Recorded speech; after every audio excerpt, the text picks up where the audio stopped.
Kau perasan tak kereta korang kalau kau start, kau on aircon, kau duduk kat satu-satu tempat kan, kau perasan tak ada air yang menitik daripada bawah kereta kau? Kau tahu tak air tu datang daripada mana? Air tu pun tu air apa? Itu pengetahuan korang tu adalah air daripada sistem aircon kau. Dan macam mana sistem aircon kau boleh menghasilkan air lah. Jom ni aku tunjuk kat kau. Kat depan kita orang ni adalah cooling coil untuk Mercedes model 212 dengan 205 lah. Dia cooling coil dan juga kotak angin untuk sistem aircon dia. Untuk pengetahuan kau ni cooling coil. Cooling coil ni dia akan berada dalam keadaan suhu yang sangat-sangat sejuk. Selalunya range suhu dia akan duduk dalam 4 degree ke 10 degree lah. Selalunya bawah daripada 10 degree. Suhu ataupun temperature untuk cooling coil ni dia akan lebih rendah daripada 10 degree Celsius. Memang sejuk, dan bila dia berada dalam keadaan yang sangat-sangat sejuk, dia akan menghasilkan kondensasi ataupun dalam bahasa DMA Islamnya riuh tangkai kondensasi.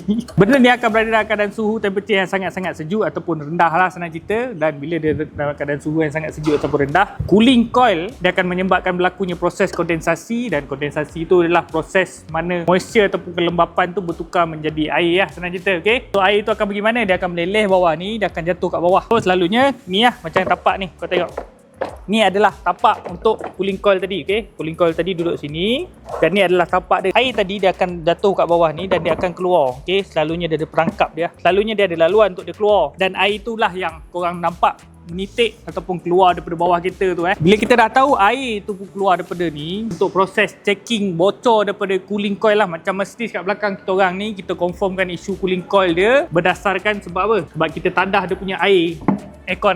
Ni memang aku saja simpan untuk buat video punya hal. Ni adalah air daripada sistem aircon kereta ni kita orang tadah itu. Nampak ni ada hijau-hijau ni kan. Ni adalah minyak turun sekali dengan air ni lah. Daripada mana datang minyak tu? Ni lah. Minyak tu datang daripada sistem cooling coil kau yang bocor. Okey, daripada part cooling coil yang bocor lah, macam kau tengok ni. Cooling coil ni bocor kat sini, lepas tu dia basah dengan air. Air tu akan bawa sekali kau punya minyak ni turun, keluar dekat laluan yang keluar daripada kereta tu lah. So itu adalah antara salah satu proses untuk kita confirmkan isu cooling coil bocor lah. Dia simple je, benda ikut sains. Daripada segi sains, macam itulah cara kita confirmkan isu cooling coil kereta ni bocor. Korang pengguna Continental kat luar sana nak check isu korang ada masalah dengan kereta korang, isu aircon tak sejuk ke, panas ke, lambat sejuk, sebelah sejuk, sebelah tak sejuk, boleh roger kita orang kan. Transportasi Autobahn kita orang buka daripada hari Sabtu sampai hari Khamis. Apa-apa boleh roger kita orang, geng.